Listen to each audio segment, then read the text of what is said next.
Hey everyone, welcome to today's tutorial. I am going to be doing a matte makeup look that is going to be perfect for people with oilier skin, paired with a matte smoky brown eye and a soft flush to the cheeks and a nude lip.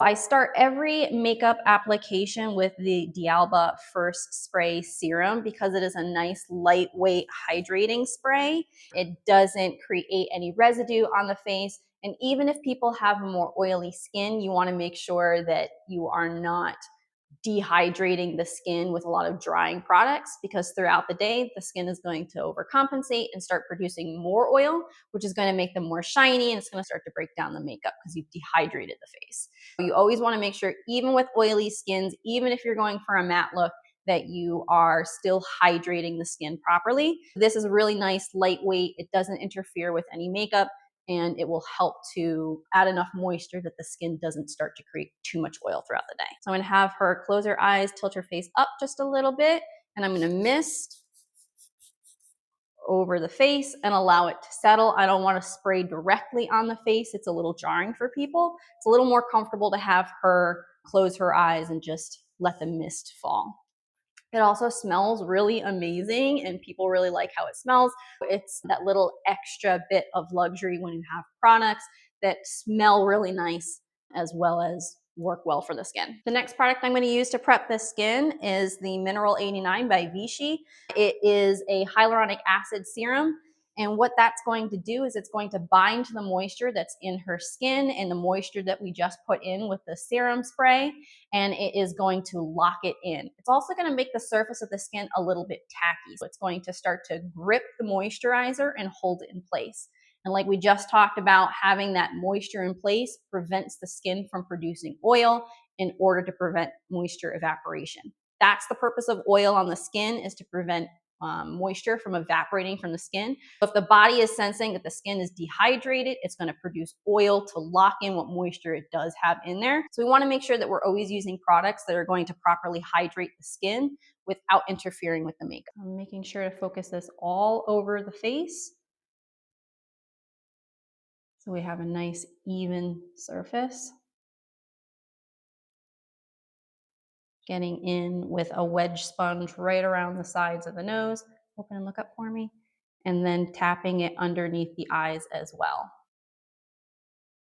If you want to prevent your under eye makeup from creasing, it's really important that there is proper hydration in place to keep it from drying and caking up. But you also don't want something that's super emollient, because that will start to break down the concealer and make it slip and slide around. Hyaluronic acid serum is a really great way to add that moisture. It adds the tackiness, and it will help to grip your concealer and hydrate the under eye so that it looks fresh and glowing versus dried out. All right, lastly, I'm gonna go in with Tatcha water cream. It is a really nice hydrating water-based moisturizer. It's not oil-based, but it's going to absorb into the skin really nicely and not sit on the surface. It's great for combination skin, oily skin, and I'm working all of the skincare in with this same sponge, because afterwards what it's going to do is it's going to become like an eraser. It's going to absorb all of that skincare, and if I have a little spot where I need to clean up off the skin, instead of using a makeup wipe, which can leave a residue, I'm just going to use the moisture on the sponge, and it's going to help to wipe away any mistakes that I've maybe made or any fallout, and it's going to add a little bit of that skincare benefit back in. All of my skincare products I put onto a little aluminum disc like this to keep everything nice and clean. I like using these guys versus a big palette because it keeps everything separated. I have one that's for my skincare, and then I have one that will be for all of my concealer and foundation. I can mix everything up. This is literally for mixing paints. It's a great little mini palette. I can set them to the side. I can pick up just what I need. This is a really great little tool to have in your kit. And also, to keep things nice and clean, I use a third one, and I set my makeup sponge into it, and that it keeps it from rolling around on the table when I am working. For her foundation today, I want a long lasting demi-matte finish. So I'm going to be using the NARS foundation. I think it's the NARS Radiant Longwear foundation. I have it depotted into these little squeeze tubes instead of the full size because I don't like carrying heavy glass bottles. They have a tendency to break. They're just really heavy. And after almost 18 years of doing this full time, I really need to take care of my body and save my back. So I have most of my foundations all depotted into these little bottles, and they have a very small detailed tip so I can squeeze out just a little bit. And it's a super pigmented foundation, but I don't really need a whole lot to start with. This is what I've put onto here, and it's probably going to actually end up being way too much. So I'm going to test a little bit right here on the side, and I'm going to take it all the way down to the neck.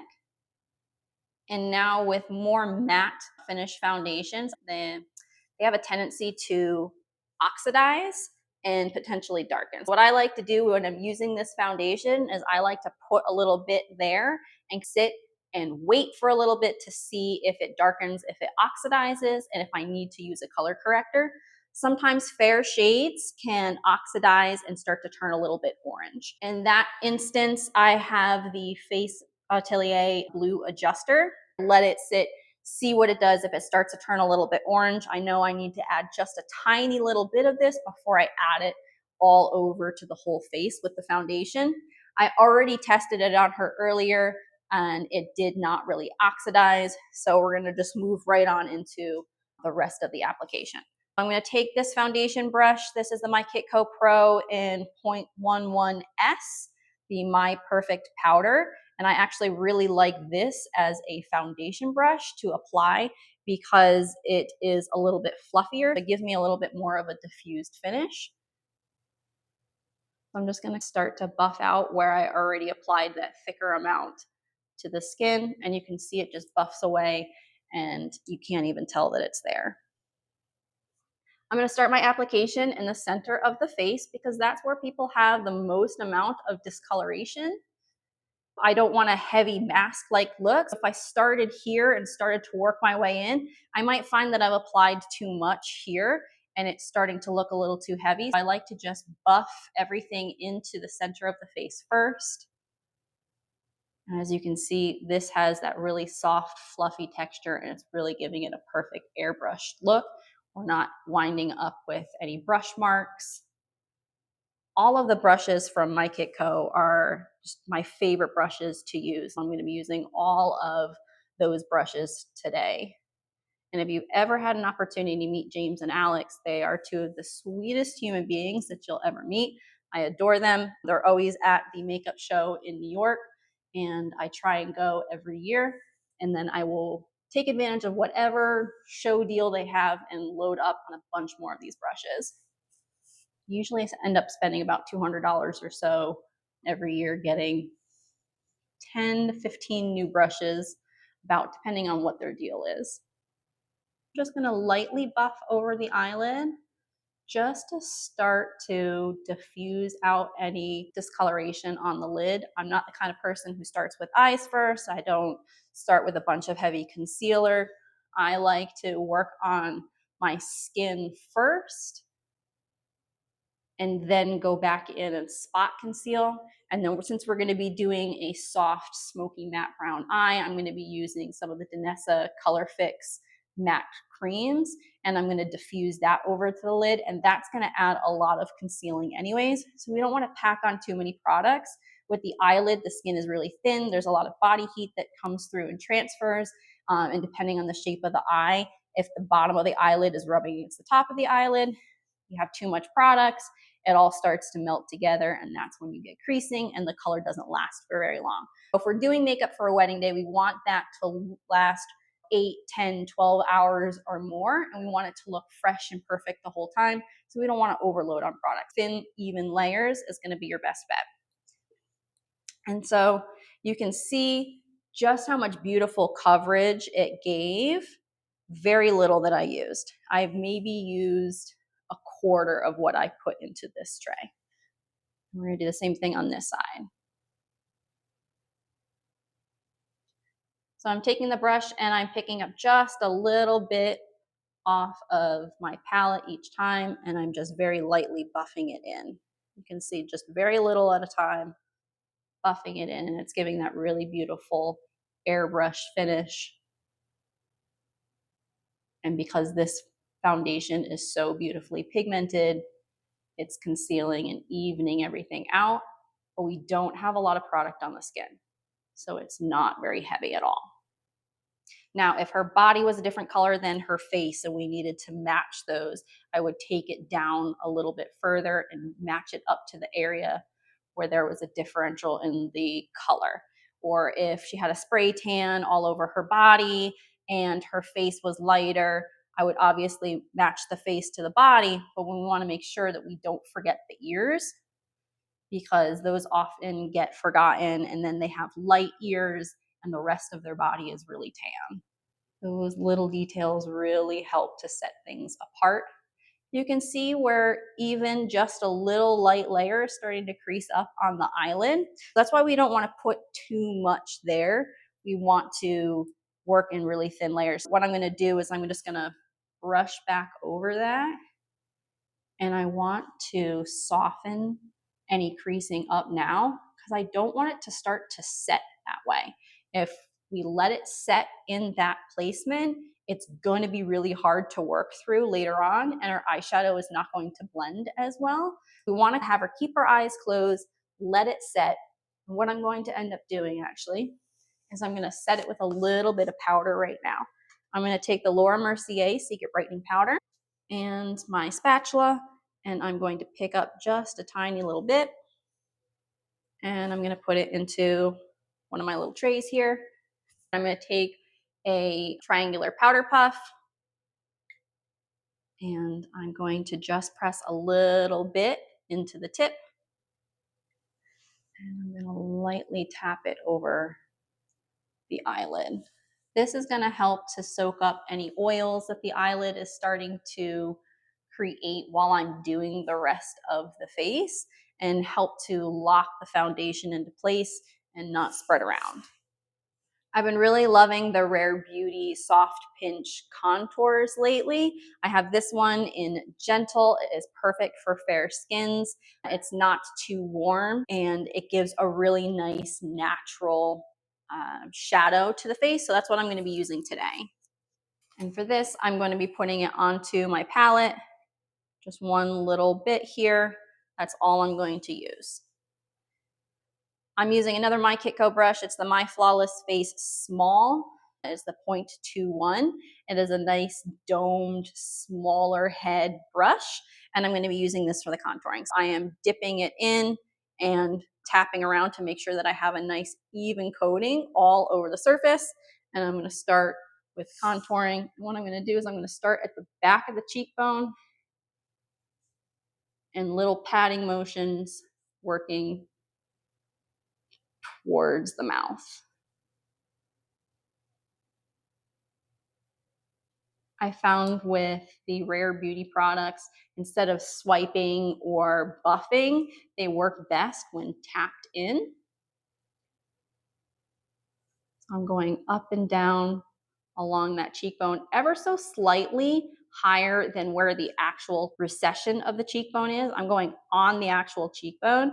Setting that shadow starting higher is going to give a higher high point to the face, because if you think about it, the highest edge of something is where the light starts to fall off. If we place it a little bit higher, it looks like the cheekbone is higher because it looks like the shadow is starting to fall from a higher place.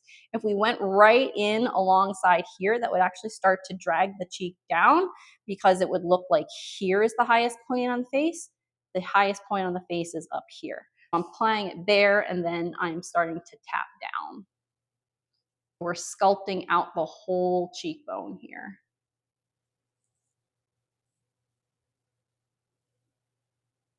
And then what I'm going to do is I'm just going to take a blending sponge and I'm going to tap around all of my edges. And I want to make sure that it's all nice and soft. And then you can see where it's starting to pull up a little bit of the foundation. I can tap back in here with my foundation brush and add in anywhere where I feel like I accidentally took some of the product off. You can see how it really lifts the face and really sculpts it. Right where the cheekbone is, that's where the light is hitting and the shadow is falling from that highest point. And then we don't have any harsh line down here at the bottom. If I wanted to sculpt it out a little bit more, I could take some of the foundation and I could work it in right here to add a contrast. Or I could even take a slightly lighter foundation and I could have it like a highlight, and then we have the lighter color right up against that dark, and it's going to create a higher contrast and make a little bit more of a dramatic contour. But that's not really my style. That's not what we're going for today. We're just softening up that edge with a little bit of the foundation. And then we repeat on the other side. And I'm also taking it in a slight C shape up at the hairline here, up into the temple, and feathering it into the temple.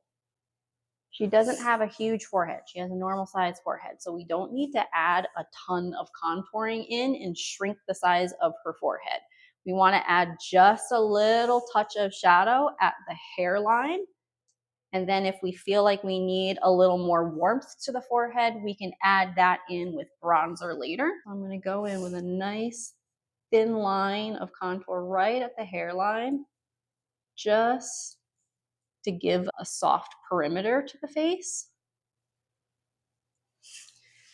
And again, going back in with a sponge after you apply any color, you want to just melt those layers together. Soften up any edges so that everything looks soft and blended.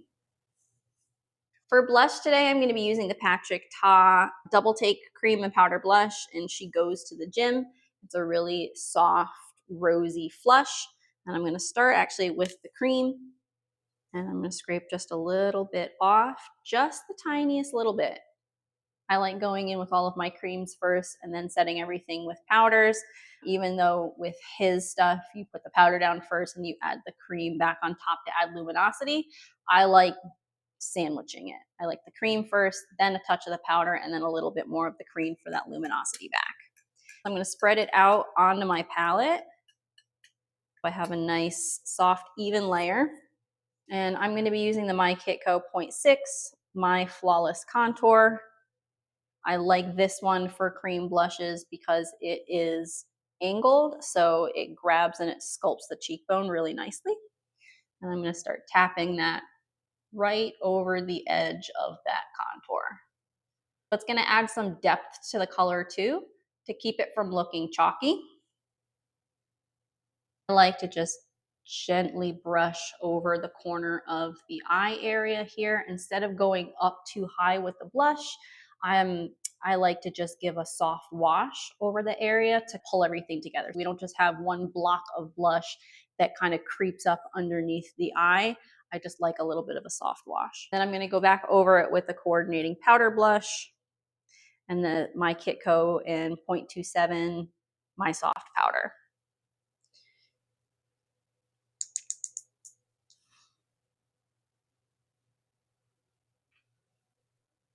This is a really strong colored blush. So what I want to do is to melt everything together. I'm going to go back over everything with the sponge, melt these layers together, and pull off any excess. We don't want to give her too much of a flushed look. We don't want her to look hot. We don't want her to look like she has rosacea. We just want a really soft, romantic, berry toned flush. And if I feel like it hasn't taken enough off, I can go back in with my foundation brush and just tap over again to soften everything up. I haven't added any more foundation to the brush. I'm just taking what's already on there and softly diffusing the color on the cheeks. Now I'm going to go in and I'm going to set everything with a little bit of powder. This is the RCMA colorless powder. I'm actually using a knockoff Real Techniques brush for this one. This is just a soft powder brush. Another one of the reasons why I like using this is that all the powder stays right in there, and I can just roll the brush in it, and I'm not cross-contaminating. I'm not dipping into the brush, dipping into the powder, and then touching the face. Starting in the center of the face, just very lightly brushing over everything. I just want a very loose dusting to start to knock down any shine that's starting to peek through and start to set everything. We're going to just comb through the brows right now before we get started with the eyes.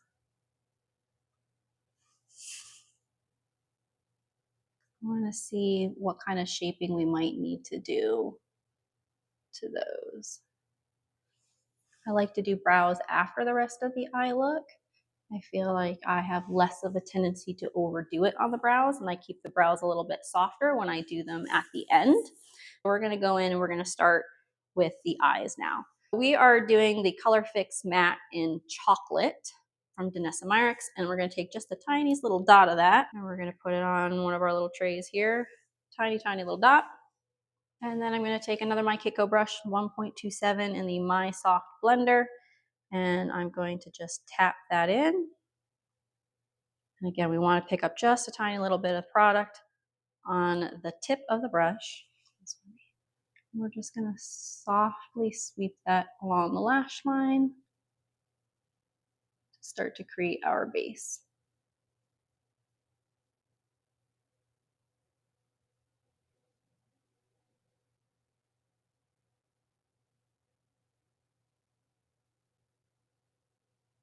Using my ring finger to tap out the edges. And I want to concentrate the color at the lash line and softly diffuse up to the crease. And then I have a little soft pencil brush here. This is the My Kiko 1.20 My Precise Crease.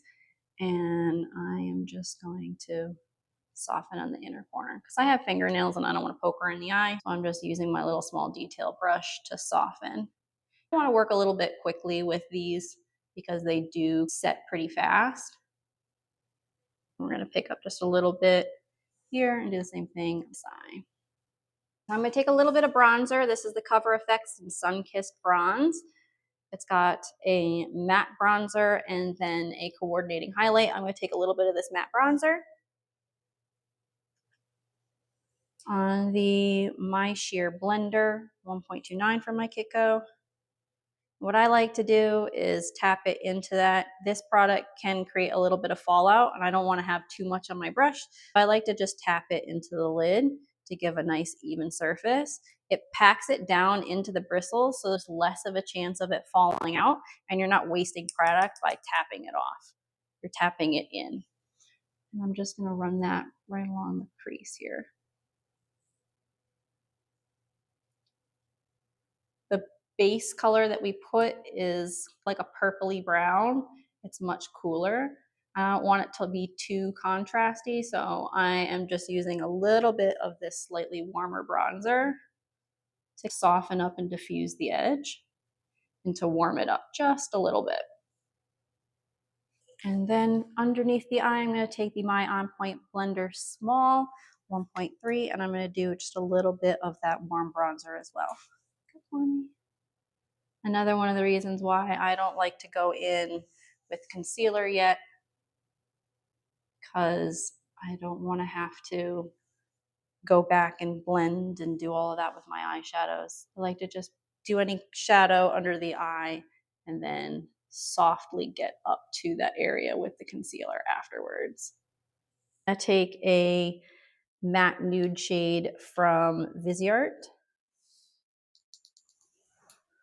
and I'm just going to come up underneath the brow bone and soften everything up. I want something that is really similar to her natural skin tone, and that kind of just softens out all the edges of my color. And then I'm going to take this lightest shade and this vanilla shade here, and I'm just going to hit the inside corner of the eye. Just add a little bit of light, but since we're keeping it more of a matte look, I don't want to put in a shimmer. So I'm using a shade that's just a little bit lighter than her natural. This is going to add just a little bit of natural dimension and soft light to the inside corner. And to just soften any edges, I take a little bit of the foundation brush, no product on it, just softly brush it over the area. I want to make it look like the light is coming from inside of her skin, not a chalky color sitting on the surface. I'm going to go in with the Urban Decay 24/7 Glide On Eye Pencil, and this is a color Demolition. It is a really nice matte dark black brown. So now I'm going to take this pencil and I'm going to work it in right at the lash line. And I'm holding the pencil parallel to the skin rather than perpendicular. I want to use the length of the tip to add my product rather than just the sharp point. I find that you have less trouble with skipping and it just gives a nice smooth application, a thinner line, smoother line. And then when you're working towards the inner corner, what I like to do is I'm going to have you keep your head where it is, but with your eyes closed or your eyeball, I want you to look down at this shoulder. And so what this is going to do is it's going to take the round part of the eyeball and pull it away from where I'm trying to put the eyeliner and give me a nice smooth edge right on the inner corner. There we go. Perfect. And then I'm going to have you eyes closed, do the same thing, but look towards the other shoulder. And that's going to give me a nice smooth outer corner. And then what I'm going to do is I'm going to take this and I'm just going to buff. Just going to really soften this edge up. And I'm going to go back and forth between applying a little bit and smudging it out. I want a nice diffused look. Sometimes I go in and I just tap with my finger. If I don't want to take off too much product and I don't want to work it in too much, I just want to soften it and not move its location, I tap with my finger. I'm going to go back in and over the ball of the lid, I'm going to take a brown that's about a medium brown here, matte, and I'm going to use this brush that I use for the bronzer and the crease. And I'm just going to tap. We're going to add a little bit of depth and dimension, and we're going to set that cream in place. And because we did the liner first, it's going to help with the dimension without having to pack on a ton of product. If you wind up with an area, maybe you took it too high or too far out, you can always use the edge of your sponge to start to brush away first, and then use the skincare side to clean it up. And then last, I'm just going to take a big fluffy brush. This is the 0.15 My Soft Highlighter. That's for me. And I'm just going to soften up the edges of everything here. And this is a clean brush with no product. So we're just softening and smoothing everything out here. So take a little bit of the liner and I'm going to just dot it in between bottom lashes here. I want just a little bit underneath there, not too terribly much.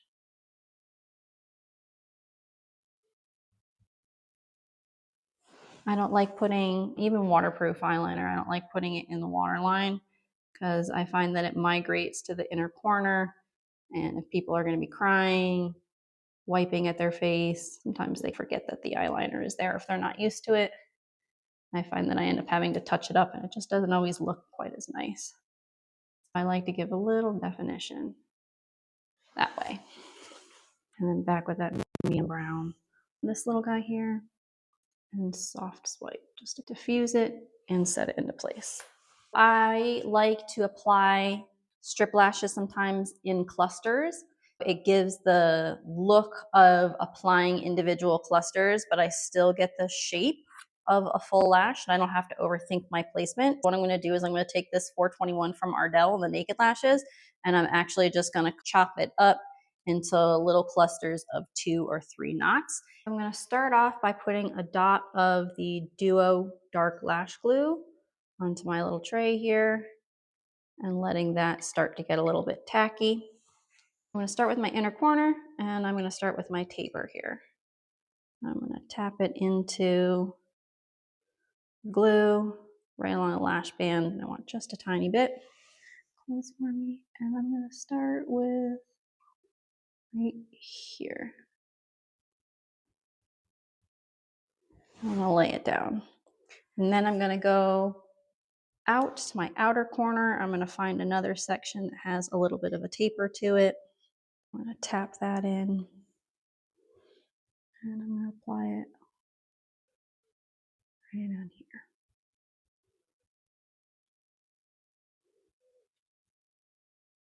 Now they can wiggle around a little bit. So what I like to do is press them with the tweezer to group them with the lashes. And now I'm going to start bridging the gap between the two. So you see where we're left with one more little piece like this open for me. I'm going to see where I want to add a little bit more volume. And I want to add a little bit more volume right in the outer corner, but not all the way to the end of the lash line. I'm going to come in about 1/4 of an inch. And I'm going to stack another one with a cluster right on top here.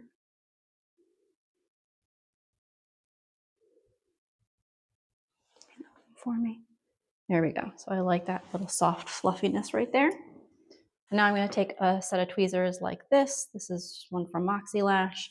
And this is going to help me to fuse them together.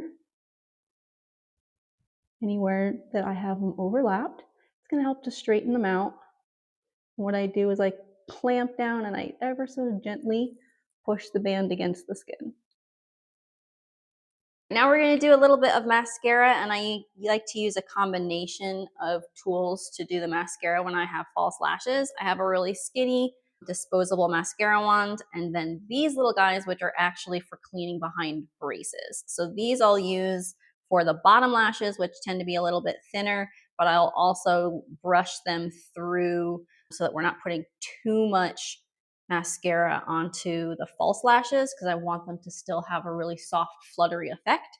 And sometimes if you're using a big one, it can put too much product. So what I'm going to do is I'm going to take my mascara wand from the tube, and I'm going to gently massage the mascara off onto the disposable. And this should be enough product for both eyes. And then I'm going to take this little guy and pick some up. And we're going to skim across the bottom lashes. Back towards me this way. Skim across the bottom lashes. And that also picks up any excess so that when we go to put it on the upper lashes, we're not applying too much. And what I do is I'm going to keep your eyes closed. Don't squeeze them shut, but I'm going to gently roll your top eyelid up just a little bit to get to the base of the lash. So what I'm going to do is I'm going to gently put my thumb on the eyelid and gently lift just a tiny bit to get that right in at the base of the lash and wiggle. Because I really just want to deposit mascara onto the natural lash and not up onto the false. If you're going to do this technique, make sure to tell people don't squeeze your eyes shut, because they'll feel you start to open it and they'll either try and be helpful and open it, or they'll try and just out of instinct squeeze it shut. And now, because the glue, even though it's completely dry, it can have a little bit of shine to it still. What I'm going to do is I'm going to take a little bit of waterproof mascara on a thin liner brush, and I'm just going to tap this along where that glue is to give a little bit of a mattifying effect.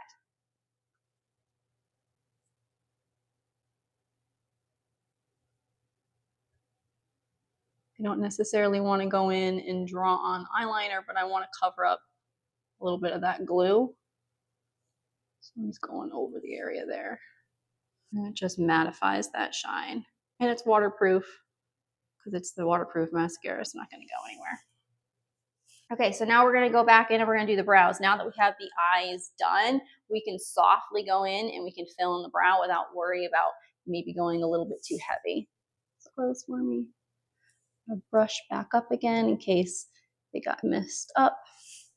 And I'm just going to softly add in a few hairs here and there. This is supposed to be a really soft, romantic kind of look, so I don't want any harsh lines to the brows.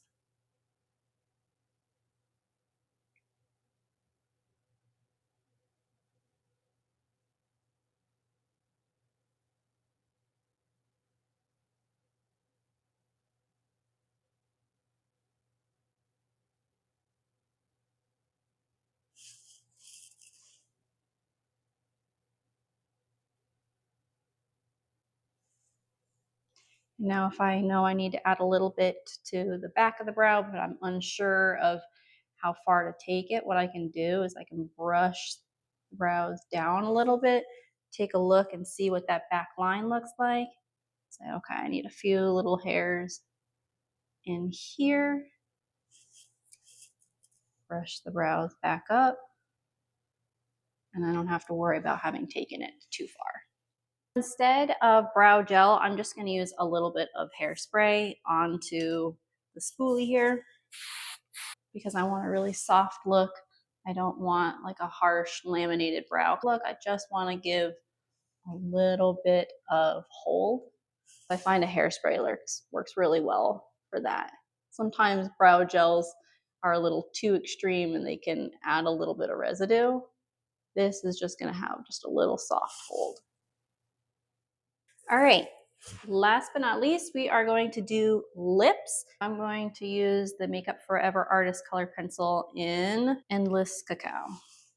And I'm going to go just on the edge of the lip here, almost like a shadow. I'm not a huge fan of over drawing. That's just not my particular style. It's great for other artists if that's your thing. I don't. I like to go right on the edge with a brownish liner and on the bottom, and then ever so slightly on the edge, just beyond on the top lip. For doing the lip to get a nice full look, I like to have them keep their lips closed so I can see what the natural shape to the lip is. But sometimes when people open their lip, they stretch it too much and you can't get the natural shape very well. So I have them keep it closed. And then I'm going to add just a little bit of shading in corners.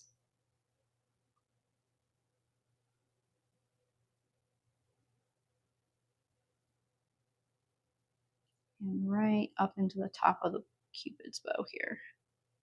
And then I'm going to take a lip gloss wand and I'm going to buff that. I don't want to leave a harsh line. I want to have like a gradient so that it's like shadow. That's when I go in and I just buff it to connect. And I'm not worried about drawing on any color. I'm just smudging it into the corners. Okay, so I'm going to use this soft rosy nude here. I'll put the color in the description box, but I'm going to scrape some of that out. And I'm going to use another disposable wand here. Start in the center of the lip. And this is super similar to her natural lip color. I don't want to do too much contrast because we already have a flush to the cheek and we have a smokier eye. So I want to keep the lip soft, but I don't want to go too light and make her look washed out. So I'm just massaging this color into the center of the lip and feathering it out towards the liner. Same thing as everything else we've done today, thin layers. And then I can go back and I can add more pigment if I feel like I want it or need it.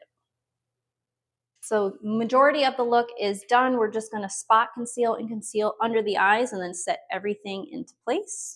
I'm going to use some of the Hourglass Vanish, and this color that I'm using here today is Silk.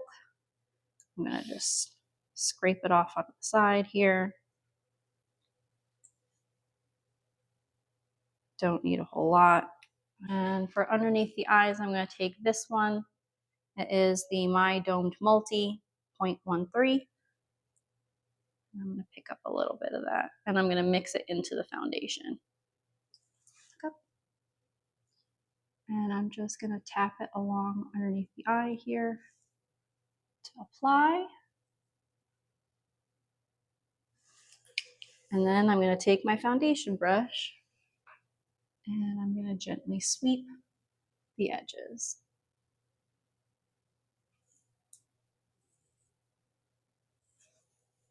I'm very lightly layering the product in. I'm not putting a whole bunch of concealer under the eyes. I'm not drawing any triangles on. I'm just following the orbital bone because I want it to be a natural coverage. And then if we need any additional concealing, just gonna tap it in.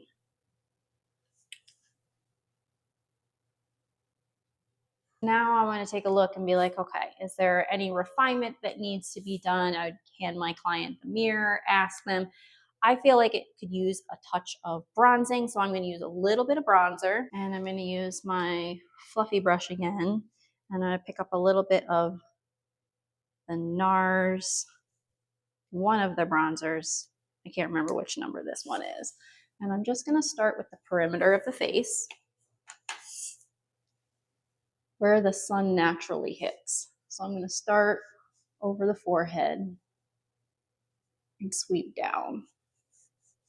I'm going to hit the high points first to add warmth, along the cheekbone a little bit. And I'm picking up just the littlest bit of product because she has a fair skin and I don't want to get too heavy. I'm going along the cheekbone to add a little bit of warmth and then down along to the jawline. And then with whatever's kind of stuff there, I'm just going to swipe down the center of the nose. Just add a little warmth. I'm not contouring. I'm not adding any additional product. I'm literally just hitting a little bit of warmth. And so now I feel happy with how that kind of just finished the look and pulled it all together. And there we go.